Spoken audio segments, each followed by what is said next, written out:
Às vezes temos um costume de ler a Bíblia e por isso nós devemos orar antes de ministrar a palavra do Senhor.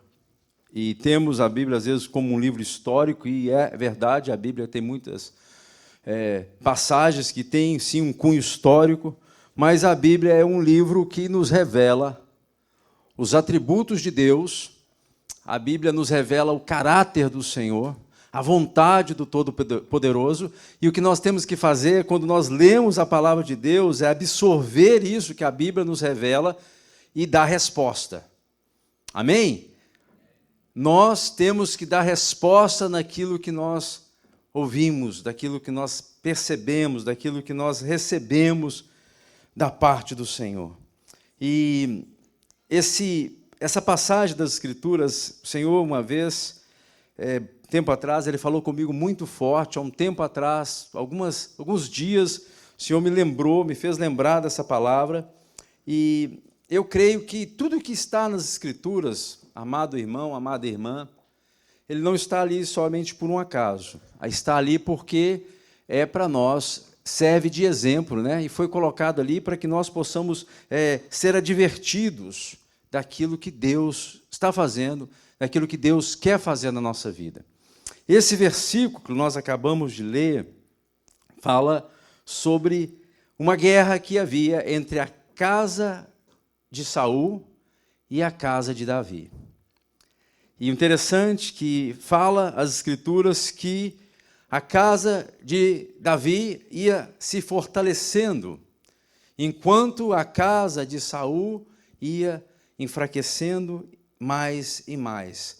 Quando nós lemos, né, é importante que nós possamos enfatizar que, a essa altura do campeonato, Saul já tinha morrido.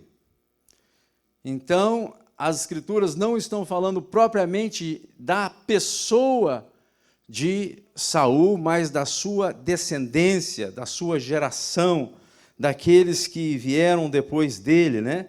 Então, a Bíblia está falando do reino, da geração, do legado, da casa de Saul que foi deixada. E ali as Escrituras nos falam que iam cada vez mais enfraquecendo, ao par que a casa de Davi ia fortalecendo cada vez mais.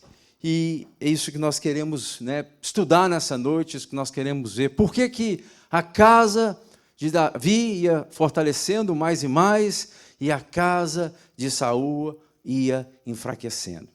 Antes da gente entrar e tentar responder, né, essa pergunta, eu queria que nós pudéssemos pensar juntos sobre a questão de o que é uma geração e como Deus trabalha sobre as gerações. Né? Isso é importante, por quê? Porque Deus chama de forma individual, mas Deus vê de forma geracional, Ele vê gerações. Quando Deus te chamou, quando Deus chamou a sua casa, quando Deus te libertou, quando Deus te arrancou daquela condição que você estava vivendo, Ele não estava somente tratando com você especificamente, mas também com você, mas Ele estava vendo as gerações que viriam de ti. Amém, igreja? Então a gente tem que pensar, às vezes nós temos um pensamento um pouco voltado para nós mesmos, mas Deus, ele age dessa forma, Ele chama, Ele salva de forma individual, mas Ele vê, Ele enxerga de forma geracional. Ele está vendo os meus filhos, Ele está vendo os meus netos, Ele está vendo a geração que está por vir, igualmente com a sua vida.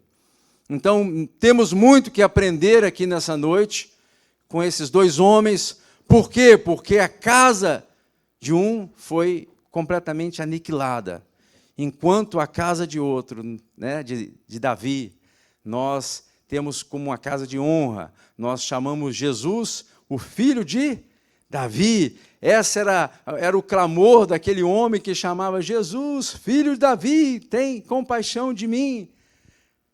Mas o que acontece? Eu queria dar alguns exemplos como Deus vê de forma geracional. Quando Deus chama Abraão lá em Gênesis capítulo 12, Ele fala com Abraão claramente: você sai da sua terra, no meio da sua parentela, e vai para uma terra que eu te mostrarei. né? Então ele fala, por quê? Porque em ti serão benditos todas as nações da terra. Então ele está falando com Abraão que de Abraão sairia uma geração.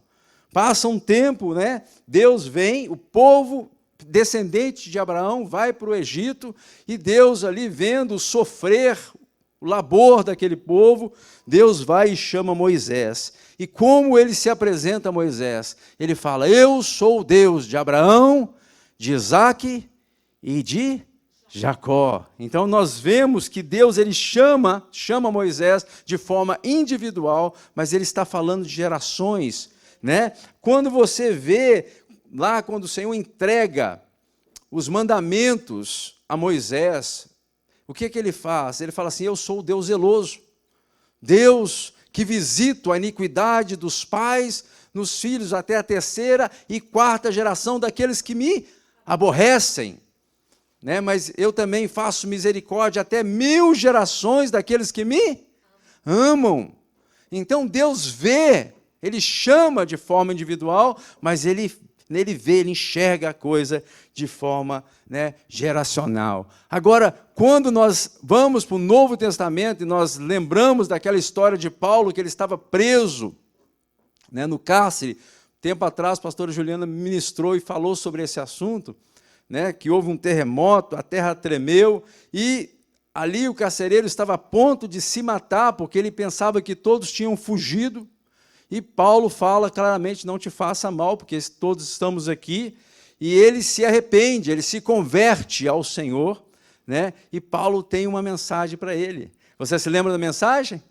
Crê no Senhor Jesus e será salva tu e a tua casa.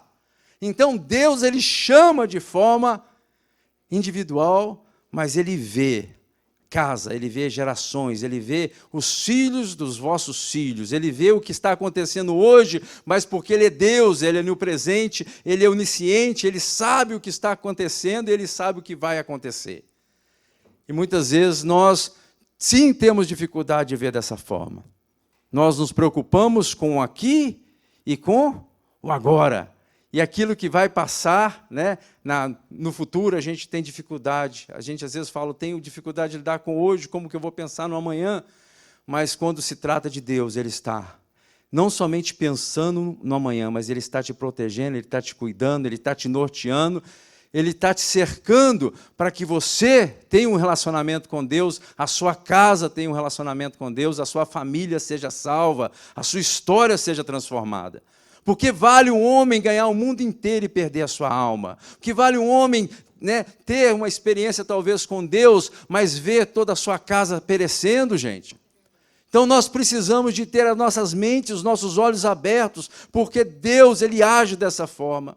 Josué entendeu isso. No final da vida dele, com quase 110 anos, ele faz uma reunião, ele chama todo Israel e o povo começou pouco a pouco a se desviar.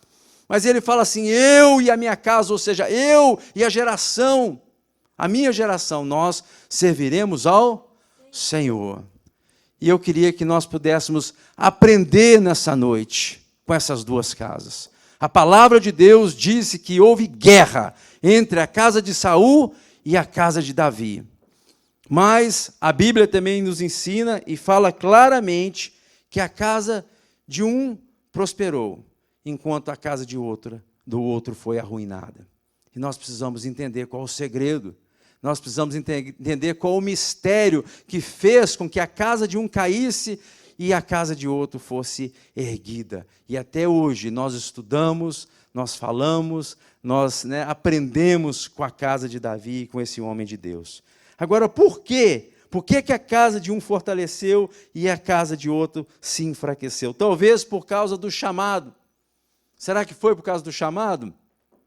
Não, porque os dois de fato foram chamados por Deus. Ah, talvez, pastor, foi por causa daquele que chamou, o profeta. Não, tampouco, porque os dois foram chamados por Samuel. Os dois foram ungidos por Samuel, né?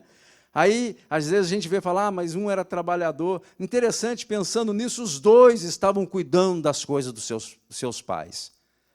Davizinho lá cuidando das ovelhas do seu pai, mas quando nós olhamos o começo da história de Saul, ele também estava à procura dos animais do seu pai. Não é verdade? Foi dessa forma que ele tem esse encontro com Samuel e ele é estabelecido como rei de Israel. Talvez foi, pensando aqui, tentando saber o que aconteceu, talvez foi o tempo de reinado. E aí a resposta também, não tem nada a ver com o tempo de reinado, porque os dois reinaram, curiosamente, 40 anos. Tanto um quanto o outro reinaram 40 anos sobre Israel. Talvez você alegue, questione, pastor, é porque um tinha unção e o outro não tinha. Interessante que os dois foram ungidos pelo profeta Samuel, os dois foram cheios e possuídos pelo Espírito Santo, eles profetizaram e os dois receberam a porção da parte do Senhor, mas também não foi isso que fez com que a casa de um fosse enfraquecida e a casa de outro fosse fortalecida. Então, o que foi, pastor? Por que a casa de um cresceu e prosperou e a de outro não?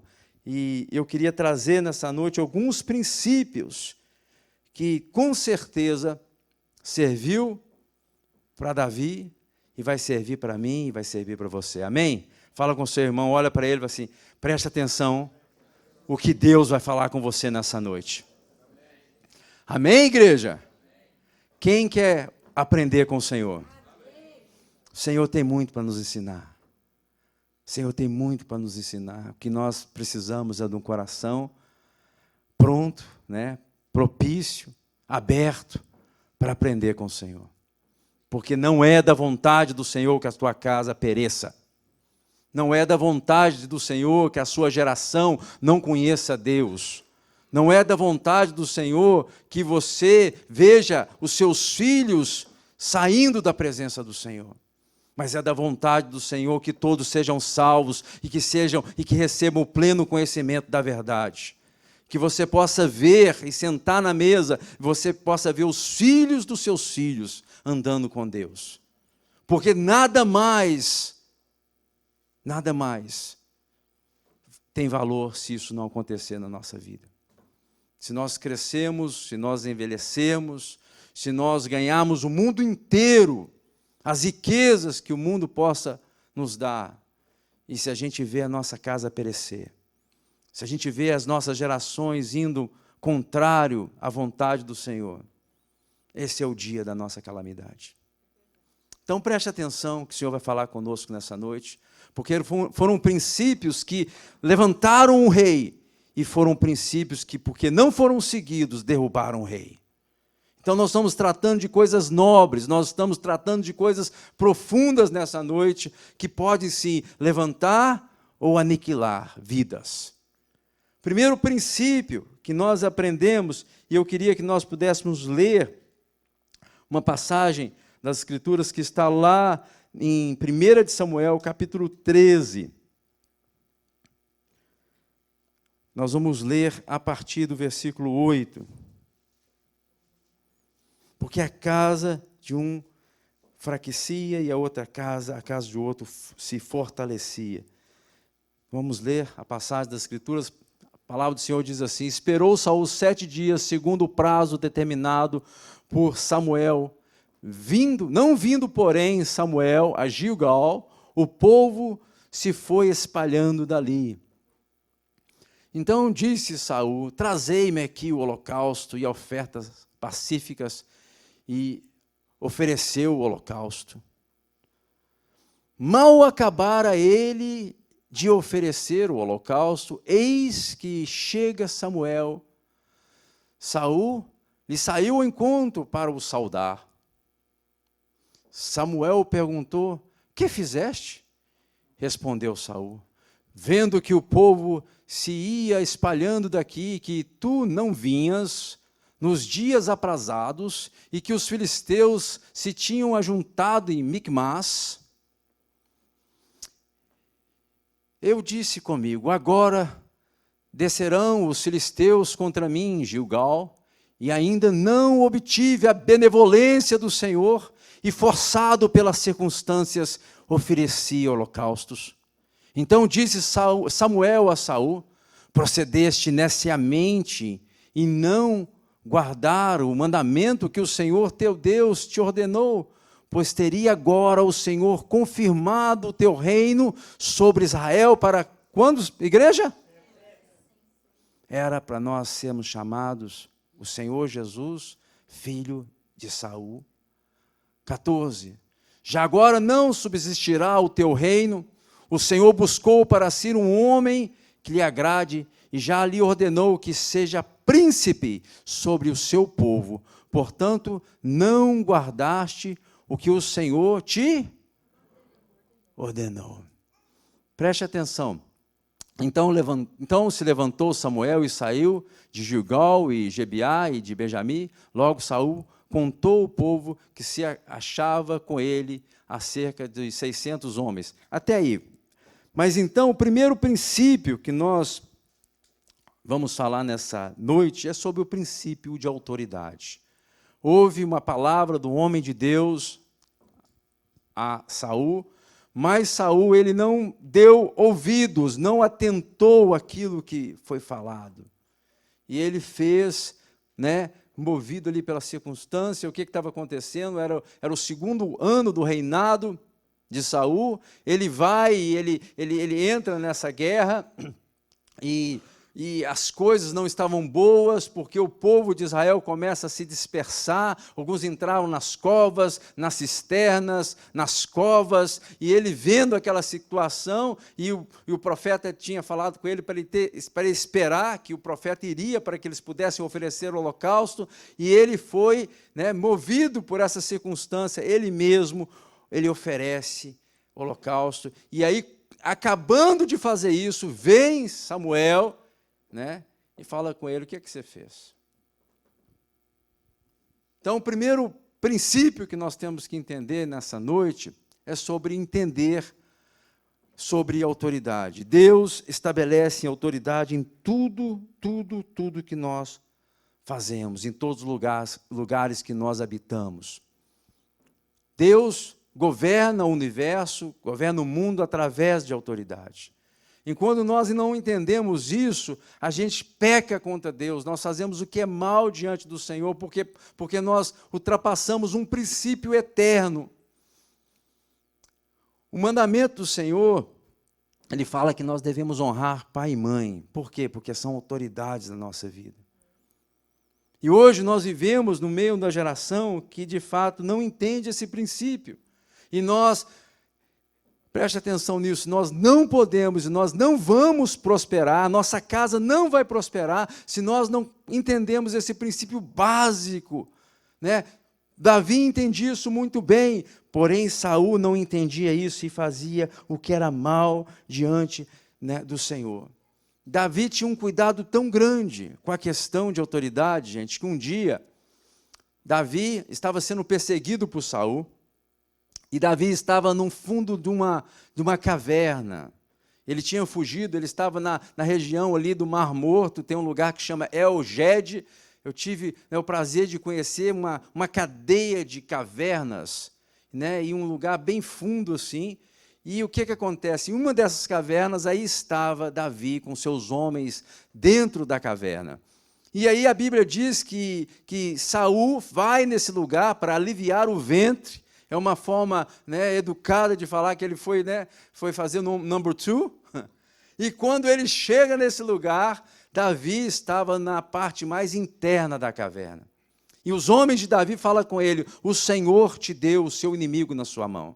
E Davi sai, ele corta um pedaço da capa de Saul, perdão. E aí, quando ele fez isso, o coração dele pesou. Por que o coração dele pesou? Porque ele conhecia o princípio de autoridade. E quando aqueles homens falavam com ele para matar, para eliminar, o que ele fala? Ele fala assim: eu não vou tocar no ungido do Senhor. Um conhecia, outro não. Um tempo depois, quando Davi também fugia da presença de Saul, o que acontece? Davi vai até um lugar que tinha 80 sacerdotes. A Bíblia diz que depois disso, Saul, louco já, enciumado, ele fica sabendo que Davi tinha ido nesse lugar, ele chama os sacerdotes, e na verdade ele mata todos os sacerdotes, não somente os 80 sacerdotes, mas ele mata toda aquela população da cidade dos sacerdotes. Davi conhecia, respeitava e tinha temor, enquanto Saul não, ele fazia o que bem parecia aos seus olhos. E ele não entendia o princípio de autoridade, por isso ele não atentou à voz do Senhor, que aquele homem de Deus o entregara. Um grande inimigo da autoridade é o relativismo. Nós relativizamos muitas vezes a palavra que chega até nós. Como assim? Vem uma pessoa, talvez por essa pessoa não, ela não ter assim, talvez uma postura profética. O que é uma postura profética, pastor? É quando sapateia, quando dá sabe essa? Você já ouviu, né? Aí a pessoa fala alguma coisa, mas essa palavra, quando ela é de fato relativizada, e a gente não entende o princípio de autoridade, a gente ultrapassa, a gente relativiza falando assim, será que falou mesmo? Será que é Deus usando esse homem? Será que é Deus usando essa mulher? Será que é possível fazer isso? Será que eu tenho que fazer exatamente dessa forma? Então nós relativizamos o que Deus fala conosco através das autoridades que o Senhor estabelece sobre as nossas vidas. E nós andamos atropelando princípios espirituais. E depois a gente não sabe por que a nossa vida anda da forma que anda. A gente não sabe por que nós estamos sofrendo, padecendo. Por quê? Porque não atentamos muitas vezes à voz do Senhor, porque nós não entendemos o princípio de autoridade que foi estabelecido. Para que foi estabelecido, pastor? Para que o mundo fosse governado e a igreja fosse estabelecida. É assim que funciona. Ah, mas eu não gosto. Queria que pudesse botar o Wagner, por favor, lá em Romanos capítulo 13, para que a gente possa trabalhar esse assunto um pouco mais. Capítulo 13, versículo 1.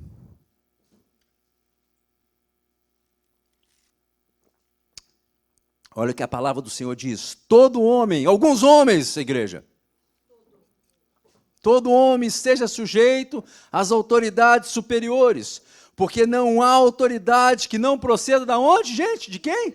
Proceda de Deus. E as autoridades que existem foram por Ele instituídas.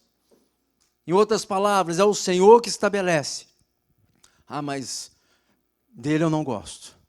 Dela eu não gosto. Dela eu não aceito. Dele eu aceito talvez a autoridade que está sobre a minha vida lá no Brasil, porque de fato a gente não está conversando muito, né? Então eu respeito, mas daqui não. Então a gente tem que rever os conceitos e os valores, porque o princípio de autoridade foi o primeiro que Saul pisou na bola. Segundo princípio, dentro desse texto que nós lemos aí, né? 1 de Samuel, capítulo 13, fala que ele não esperou o tempo que o homem de Deus tinha estabelecido para ele. Então ele vai, ele mesmo, o rei, e ele faz o holocausto, ele faz o sacrifício. Por quê? Porque o negócio estava apertando para o lado dele, e ele sabia que ele tinha que fazer o sacrifício. Isso já tinha sido comunicado com ele. Então o outro erro que ele comete, ele não entende limites. É o segundo princípio que nós vamos falar nessa noite. O princípio dos limites. Isso é importante, gente. Não, isso é crucial na nossa caminhada. A gente tem que entender para que nós somos chamados, quais são os limites a nossa esfera de atuação, dos grandes problemas que existem dentro do corpo de Cristo da igreja. É porque nós ainda rompemos e não entendemos os princípios de limite estabelecido. Isso faz com que a gente fique patinando muitas vezes. Esse homem aqui não entendeu isso. Ele começou a quebrar o segundo princípio. Ele foi e passou por cima dos limites estabelecidos claramente. Muitas vezes as pessoas falam assim, não foi muito claro, por isso que nós não entendemos. Mas muitas vezes não é porque falta clareza, mas o coração está empedernado, o coração está endurecido, o coração não está propício a ouvir aquilo que Deus está falando. Aí vai ultrapassando princípios. Por isso que a palavra do Senhor diz, né, aquele que tem ouvido, ouça o que o Espírito diz às igrejas. Porque nós precisamos entender a palavra do Senhor. Por quê? Porque o Senhor vem trazendo limites. Por que o Senhor traz limites? Para o benefício da própria igreja, do povo de Deus. Tem uma história de um rei.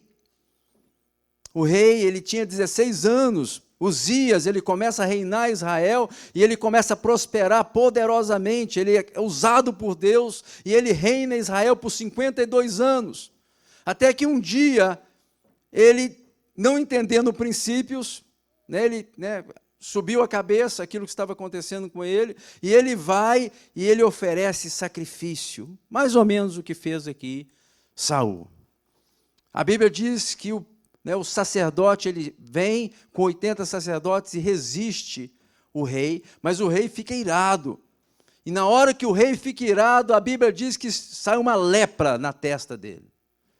E desse dia em diante ele vai morar em um lugar separado. Por quê? Porque ele se torna leproso. Tudo isso, ficou leproso, por quê? Porque não entendeu o princípio, limites. E isso a gente precisa, de fato, entender. Eu queria que, coloca para mim lá, por favor, 2 Coríntios capítulo 10, versículo 13. Olha que interessante.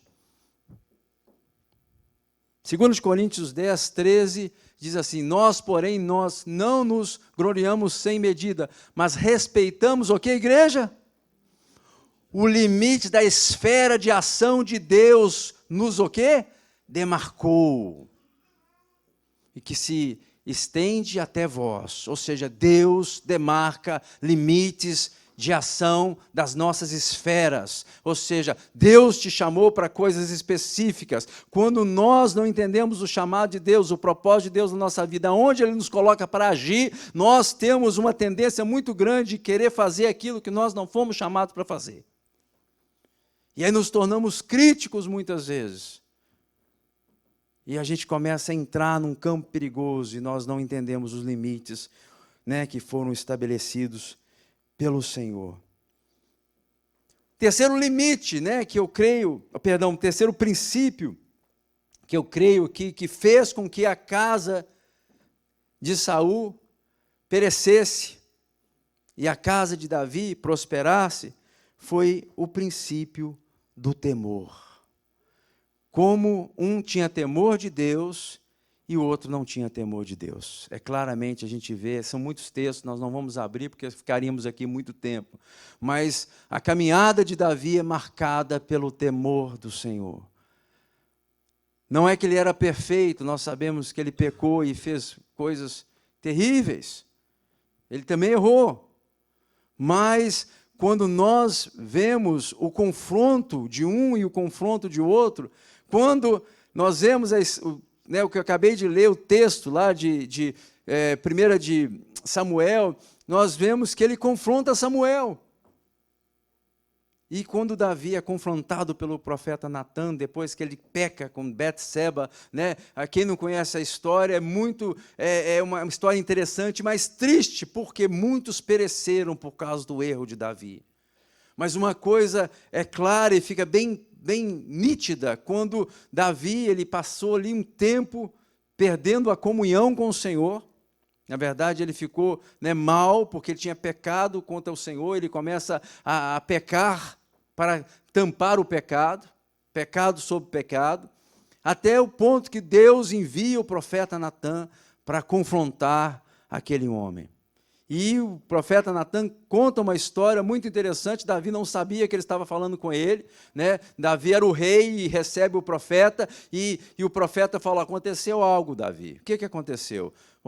Veio um homem rico aí, e o cara tinha muita coisa, um visitante, e tinha dois homens, um rico e um pobre. E aí pegou, o rico, ao invés de pegar o cordeirinho do rico e matar para oferecer para o homem, ele pegou a de um pobre. Ou seja, estou parafraseando a história aqui, mas o que acontece? Davi ficou bravo. Falou assim, mas o que é isso? Esse sujeito tem que morrer. Cara ruim. Por que ele não... Como é que ele faz um negócio desse?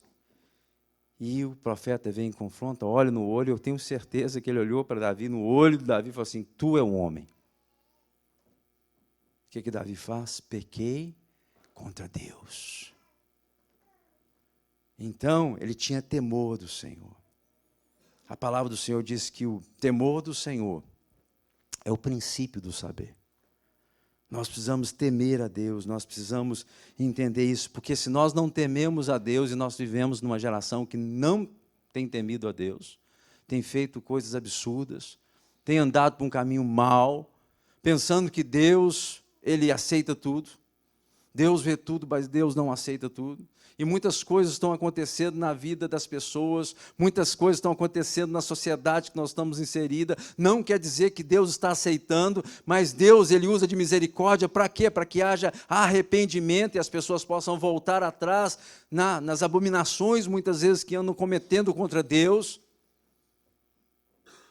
Mas se tem uma coisa que nunca pode faltar no coração das pessoas, e principalmente no seio da igreja, dentro da igreja, é o temor do Senhor. O temor do Senhor nos norteia, o temor do Senhor nos leva, nos traz. O temor do Senhor nos faz com que nós não venhamos a agir loucamente. A gente pondera. O temor do Senhor faz com que a gente pondere antes de fazer as coisas. Saul não ponderou, ele foi fazendo, atropelando princípios, foi fazendo de qualquer jeito, né? Enquanto nós vemos Davi, mesmo errando, mesmo ele tinha temor de Deus, ele poderia sim ser norteado, a vida dele poderia ser como foi, né? Ele achou misericórdia da parte do Senhor. Então, o terceiro princípio que fez com que a casa de um prosperasse e de outro não, foi, de fato, o temor do Senhor. O quarto princípio foi o princípio da confiança. Eu queria que nós pudéssemos entender isso. Quando nós lemos, eu queria que nós pudéssemos ler lá em Samuel, capítulo 15, a partir do 19. Praticamente todo o capítulo fala sobre isso. Só dá um pano de fundo aqui para você possa entender. 1 Samuel 15, 19. O que estava acontecendo? Você lembra quando Israel estava saindo do Egito, ele é confrontado pelos amalequitas, e aí Moisés sobe no cume do monte, e ele começa a orar, e toda vez que Moisés levantava as mãos, aí Israel prosperava na batalha e ganhava, estava vencendo os amalequitas, mas toda vez que ele abaixava a mão, né, os amalequitas começavam a vencer Israel. Então o que acontece? Um segura na mão direita, outro segura na mão esquerda, coloca Moisés numa pedra, e ele levantava a mão, e ali embaixo, na planície, Josué peleava, lutava, e ele, de fato, ganhou a batalha. Mas isso, o Senhor faz uma promessa que haveria luta com os amalequitas. E agora era a oportunidade, de fato, de aniquilar, de completamente riscar Amaleque da face da terra. E agora vem Samuel e comunica a Saul, que era o rei agora, e fala assim, você vai acabar com tudo. Esse povo resistiu, por quê? Porque era um povo perverso, era um povo que fazia mal, um povo que sacrificava os seus filhos, um povo que era mau, e o Senhor Deus vai e fala através do profeta, vai e extermina Amaleque. Mas, como o nosso amigo aqui, Saul, ele gostava de relativizar as coisas, a Bíblia fala que ele vai e ele escolhe o melhor do boi, separa, né, ele era para matar o rei Agag, ele também não mata o rei, ele desobedece aquilo que Deus tinha falado com ele, e ele vai e começa a trazer, né, essas coisas, não foi obediente ao Senhor. E aí, o que acontece? Nós vamos ler a partir do 19. Aí vem Samuel de encontro a ele e fala assim, por que, pois, não atentaste à voz do Senhor, mas te lançaste ao despojo e fizeste o que era mal aos olhos do Senhor? Então disse Saul a Samuel, pelo contrário, dei ouvidos à voz do Senhor, e segui o caminho pelo qual o Senhor me enviou, e trouxe Agag, o rei de Amaleque, e os amalequitas os destruí totalmente. Mas o povo tomou o despojo, as ovelhas, os bois, o melhor do designado à destruição, para oferecer ao Senhor. Em outras palavras, nós estamos fazendo um negócio bom, nós estamos fazendo um culto a Deus. Então, eu achei melhor com o povo, nós chegamos a acordo e trouxemos isso aqui para quê? Para sacrificar ao Senhor, teu Deus em Gilgal. Continua. Porém, Samuel disse: tem, porventura, o Senhor tanto prazer em holocaustos e sacrifícios, quanto em que se obedeça a sua palavra? Eis que obedecer é melhor do que o sacrificar, e o atender melhor do que a gordura de carneiros. Porque a rebelião é como o pecado de feitiçaria, e a obstinação é como a idolatria e culto a ídolos no lar. Visto que rejeitaste a palavra do Senhor, Ele também te rejeitou a ti, para que não sejas rei. Continua. Então disse Saul a Samuel: pequei, pois transgredi o mandamento do Senhor e as tuas palavras, porque temi o povo e dei ouvidos à sua voz. 25. Agora, pois, te rogo, perdoa-me o meu pecado e volta comigo para que adore o Senhor. Porém, Samuel disse a Saul: não tornarei contigo, visto que rejeitaste a palavra do Senhor, ele te rejeitou a ti, para que não sejas rei sobre Israel. Virando-se Samuel para se ir, Saul o segurou pela orla do manto, e essa se rasgou. Então Samuel lhe disse: o Senhor rasgou hoje de ti o teu reino, o reino de Israel, e deu ao teu próximo, que é melhor do que tu. 28, 29. Também a glória de Israel não mente, nem se arrepende, portanto não é homem para que se arrependa. 30. Então disse Saul: pequei, honra-me, porém, agora diante de quem, igreja? A preocupação do cara, diante dos anciãos do meu povo e diante de Israel, e volta comigo para que adore o Senhor teu Deus. Então Samuel seguiu a Saul e este adorou ao Senhor. Preste atenção. Ele não confiou no Senhor, ele fez o que era mal diante do Senhor, mas o princípio que eu quero trazer agora é o princípio da obediência. Não tem casa que possa prosperar se nós não aprendemos a obedecer ao Senhor. Infelizmente, ele não obedeceu ao Senhor, ele relativizou, ele fez o que parecia melhor aos seus olhos, ele se inclinou a fazer a sua própria vontade, fazendo aquilo que achava que era melhor aos seus próprios olhos. Quando a gente olha a história de Davi, você vê que em tudo, Davi queria obedecer ao Senhor. A sua vida, ele dedicou para que pudesse fazer isso ao Senhor. Obediência não é uma opção nossa, gente. Quando Deus estabelece as coisas, mesmo que sejam coisas difíceis, na verdade, nós não temos dificuldade de obedecer aquilo que é fácil, né?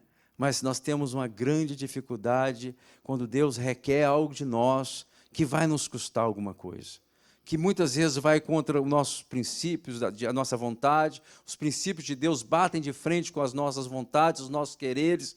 A gente tenta de tudo quanto é forma fazer algo para que a gente não precise andar e fazer aquilo que Deus está nos falando para fazer. E foi exatamente isso que aconteceu aqui. Ele relativizou e ele não foi obediente ao Senhor. Tem versos aqui sobre obediência, mas creia, obediência é um princípio de Deus. Obediência é um princípio que nós devemos aprender. Por quê? Porque a nossa alma, ela foi mal acostumada pelo mundo. A nossa alma, ela gosta de conforto, ela gosta de coisas que nos satisfaz, ela gosta de coisas que vão nos dar prazer. E muitas vezes, quando nós somos chamados a obedecer a Deus, a andar segundo os princípios do Senhor, nós gostamos de relativizar a coisa e fazemos muitas vezes da forma que a gente pensa que é o melhor. E a gente ainda tenta argumentar, mais ou menos como Saul argumenta aqui, e fala: eu não Só que, quando estava no verso anterior, fala que Saul chega, né, e ele fala assim, eu fiz, ele sauda Saul, a Samuel, e ele fala assim, não, fiz aquilo que o Senhor mandou fazer. Aí Samuel fala assim, esse barulho aqui de boi aqui, o que está acontecendo? Mandei fazer isso, foi feito aquilo. É por quê? Porque ele achava que estaria, né, agradando a Deus. Quantas vezes nós fazemos coisas que nós estamos achando que estamos agradando a Deus e não estamos? Já pensou nisso? Ah, vou fazer isso, que eu vou agradar o Senhor fazendo isso. Sabe por que Deus agrada, gente? Deus agrada de um coração obediente. Deus agrada da pessoa que ouve a palavra dele e faz aquilo que exatamente Deus manda fazer. Desobediência, na verdade, isso nos atrasa quando trata de questões do reino de Deus. A gente é como se estivesse numa sala de aula. Primeiro ano, segundo ano, terceiro ano, quarto ano, né? Se nós não passamos no quesito da obediência, sabe o que nós temos que fazer? Nós temos que repetir o ano até que nós venhamos a aprender. Aprender o quê, pastor? Aprender a obedecer a Deus. Obedecer aquilo que Deus tem falado conosco. Outro princípio que fez com que a casa de um prosperasse, crescesse, fortalecesse, né? E a casa de outro decaísse, foi a questão de ser movido pelas circunstâncias. Está naquele texto anterior que nós lemos. Quantas vezes nós somos movidos pelas circunstâncias, gente? Deus, ele fala algumas coisas, mas a circunstância fala outra coisa. E movido pela circunstância, ele viu o exército daquele povo chegando, e ele falou assim, não tem jeito, então eu vou ter que fazer o que tem que ser feito. Pergunto ao seu irmão, você é movido por circunstâncias? Será que circunstância te move, gente? Não, é só para o gasto. A mentira que foi falada não é bem mentira, não, é só mesmo para... Né, porque a circunstância, na verdade, né, requeria que falasse alguma coisa. E muitas vezes nós fazemos isso. Quando a situação aperta, a gente dá um jeito. Esse jeito é o que nós chamamos movidos pela circunstância. Quando a polícia, né, a luz vem atrás e fala assim, vem cá, faz isso aqui, fala aqui, conversa aqui. Às vezes, movidos pela circunstância, a gente conta cada história. Sim ou não? Quando o patrão chega, né, e fala assim, me fala aqui o que foi feito. Então, movido pela circunstância, a gente tem assim, um poder criativo tão grande de contar algumas histórias. Em outras palavras, nós conseguimos, muitas vezes, sermos movidos pelo aquilo que está acontecendo ao nosso redor. Pela pressão, por aquilo que está envolvido naquele momento, a gente começa a se esquivar, né? A gente começa a ter essa habilidade, o brasileiro tem essa habilidade, tá, irmãos? Em nome de Jesus, nós temos que entender que isso não é parte da nossa herança. Né? Até o ponto da gente achar que isso é bom, até o ponto de nós nos orgulharmos disso. Isso tem que ser quebrado em nome de Jesus. Como? Falando aquilo que é reto, falando aquilo que é agradável ao Senhor, e que nós não venhamos ser movidos pelas circunstâncias, mas movidos pela obediência a Deus, movido pela palavra do Senhor. Davi, ele fala assim, a tua palavra é como a luz, é como a lâmpada para os meus pés. Quando a gente começar a entender isso, a gente vai dar mais valor ao que a palavra de Deus fala do que as circunstâncias, muitas vezes, que nos apresentam. Porque se tem uma coisa que se apresenta todo dia para que nós possamos errar o caminho, são circunstâncias distintas. Posso? Quem crê assim, irmão? Amém? Parece que o inimigo das nossas almas está nos espreitando. Para quê? Para colocar uma circunstância ali, para que nós possamos ser movidos por ela. Para que o nosso sim não seja sim, o nosso não seja não, a gente ficar meio assim, meio para lá e meio para cá. É difícil às vezes, gente. Mas a gente precisa entender quem nós somos em Cristo Jesus. Amém? Nós precisamos entender o nosso chamado, nós precisamos entender que nós somos escolhidos pelo Senhor. E, como eu disse anteriormente, o Senhor está nos chamando individualmente, mas Ele está vendo gerações. E quando nós erramos em alguns princípios, nós não estamos colocando em xeque não somente a nossa vida, mas nós colocamos gerações. E nós não podemos ser movidos pelas circunstâncias. Nós devemos ser movidos pelo temor do Senhor, pela palavra de Deus. O salmista diz assim, Davi, ele fala assim: ainda que um exército se acampe contra mim, não atemorizará o meu coração. Se estourar a guerra contra mim, e nele confiarei. E essa confiança, gente, ela é testada muitas vezes em nós.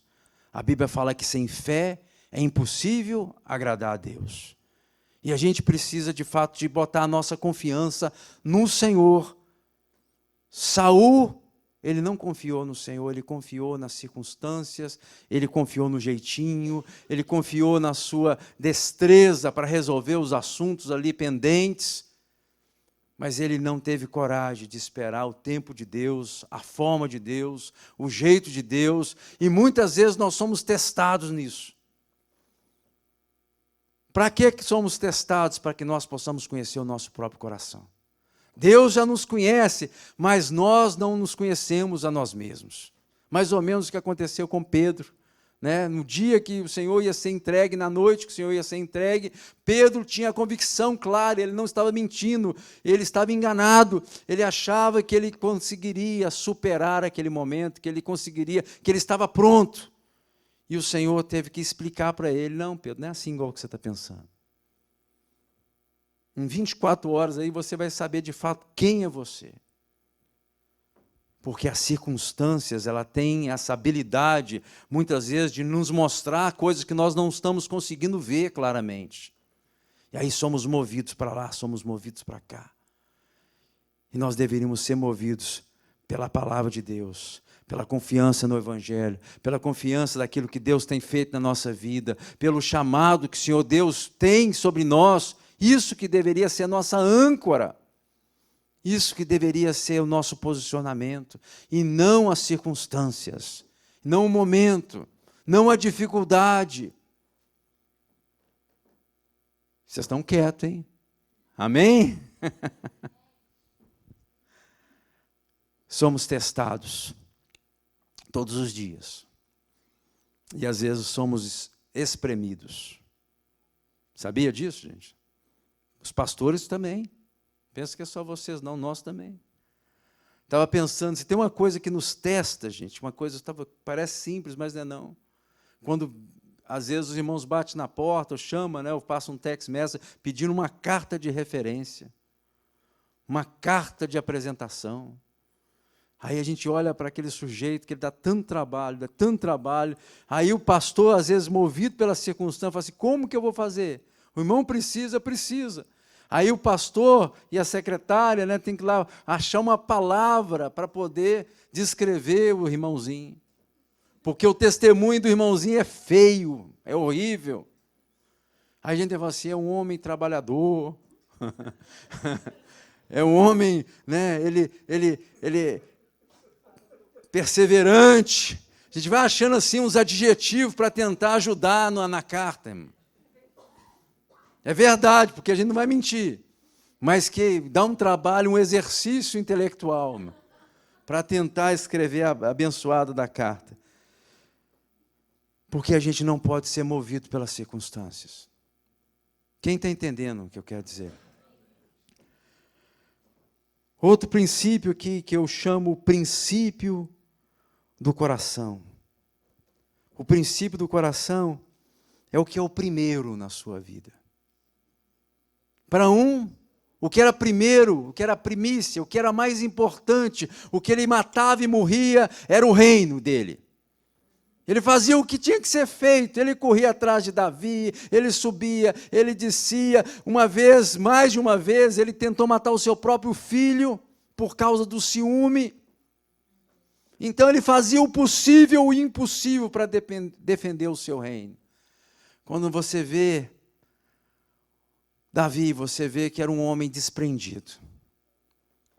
filho dele se levanta contra ele por causa do reino, ele fala assim, deixa ele com o reino, ele deixou Jerusalém para trás, ele coloca um manto na cabeça, ele sai, e ali de cima um homem começa a apedrejar e falar mal dele, ele fala, deixa ele falar, porque de repente o Senhor tem misericórdia de mim. Ele era desprendido das coisas. O que ele queria era agradar o Senhor era o primeiro na vida de Davi. É por isso que a casa de Davi prosperou e a casa do outro naufragou, gente. É claro, é só a gente começar a comparar a história de um e a história do outro. Tudo o que Davi fez na vida dele, ele colocou Deus em primeiro lugar. Quando ele vai, para ser rei de Israel, uma das primeiras coisas que ele faz, ele tenta buscar a arca que não estava mais em Jerusalém. O que você faria se você fosse um dia um rei? Que tipo de atitude você teria? Quais seriam as suas prioridades? Quando você conseguiu alguma coisa, um cargo, uma posição, será que é louvar e glorificar o nome do Senhor? Será que é fazer alguma coisa para chamar a atenção do céu? O que você faz quando Deus te abençoa? Quais são as suas atitudes quando Deus abre as janelas do céu sobre a sua vida? Davi, ele tinha essas características. Ele queria agradar a Deus, ele queria fazer algo, por isso que eu chamo o princípio do coração, porque o coração se movia para honrar a Deus. A gente vê os salmos, tantas mensagens de ação de graça, de agradecimento, tudo partiu desse homem. Quando ele assume o poder, uma das primeiras atitudes dele é trazer a arca da aliança de volta para Jerusalém.